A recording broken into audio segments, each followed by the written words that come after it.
এখানেই কিন্তু গ্রামের সৌন্দর্য দেখেন, আমাদের গ্রামটা দেখেন কত সুন্দর।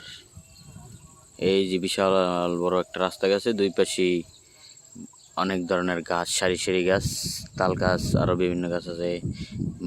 মাঠে ধান, এই দেখেন নারকেল গাছ। আগে অবশ্য অনেক নারকেল হইতো, এখন কি যে হয়েছে আল্লাহ মাহবুদ ভালো জানে, নারকেল হয় না। তো এটাই হলো গ্রামের সৌন্দর্য।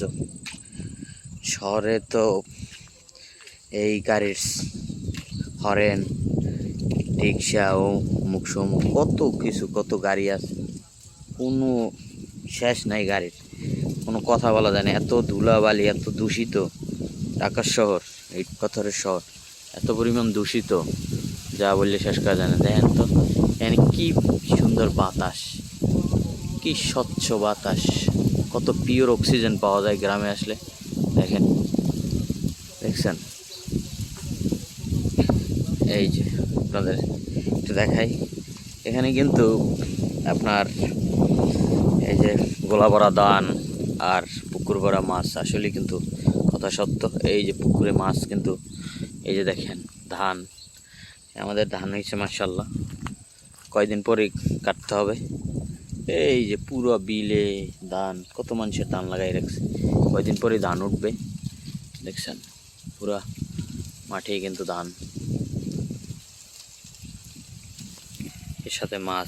এই যে আমাকে বড় ভাই আইতে আছে,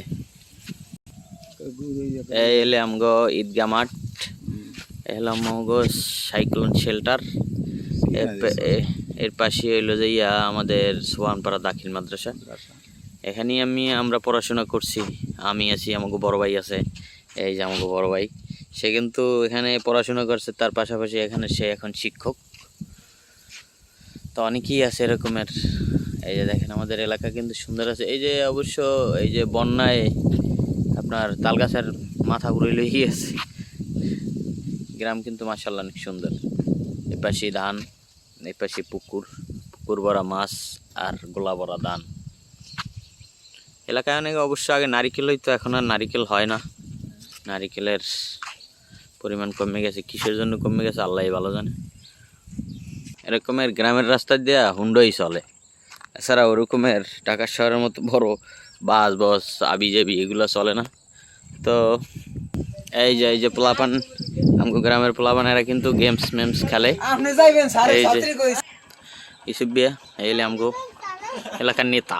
এই যে দেখেন এদিক দিয়ে কিন্তু রাস্তা, গ্রামের ওই মাথায় যাওয়া যায়, আবার এদিক দিয়ে আবার আর এক গ্রামে যাওয়া যায়। তো এদিক দিয়ে আবার ওদিকে বাজারের দিকে যাওয়া যায়। এই বট গাছ কিন্তু একসময় অনেক বড় হয়ে যাবে, তখন এটা বটতলা হিসেবে পরিচিত। এই হলো মুদি দোকান, এই হলো পুম্বা। পুম্বা কিন্তু পাহে নাই, পুম্বা হইলে কাঁচা। তো এই পুম্বাটার সেই কোকুলের পুম্বাটা ভালো আছে, পাহে নাই কোনো পুম্বা পাহে নাই। এলে কিন্তু ডোবা সামনে, এখানে কিন্তু মাছ পাওয়া যায় অনেক, জোয়ার ভাটার পানি ওঠে, তো জোয়ার ভাটার পানিতে মাছ পাওয়া যায় বেশ ভালোই। এই যে এলে অবস্থা। এই মাদ্রাসায় কত স্টুডেন্ট ছিল, কত ছাত্র বাইরেই গেছে, অনেকে তাদের কর্মজীবনে আছে, আবার অনেকে আবার বিদায় নিয়ে গেছে দুনিয়া থেকে। তো আমরাও এখান থেকে পড়াশোনা করছি, আমি অবশ্যই এখানে 8 পর্যন্ত পড়াশোনা করছি। এই যে দেখেন এই পাশেও ডোবা আছে কিন্তু আমার, এই ডোবায় কিন্তু মাছ পড়ে, বিভিন্ন মাছ পাওয়া যায়, কোরাল, বোয়াল, পুডি, এই বিভিন্ন ধরনের মাছ আছে দেখছেন। তো আমাদের গ্রামটা একটু আপনাদের দেখাইলাম। এছাড়াও পোলাপান আছে, আজকে মাদ্রাসা বন্ধ থাকার কারণে পোলাপান দেখানো যাইতেছে না। এই যে পোলাপান খেলতে আছে, এখানে আছে দেখছেন, এই করতেছে। এখান দিয়ে কিন্তু মাছ ধরছি কালকে, অনেকগুলো মাছ পাইছি। তো এই দেখছেন আমাদের বাগান ছিল, এখন ওই যে কলা গাছ আছে, কলা হইছে। তো এইলো অবস্থা, এলো আমাদের গ্রামটা একটু দেখাইলাম, একটু দেখাই, এটা সুন্দর আছে দেখছেন। ভালো থাকবেন সবাই, ধন্যবাদ।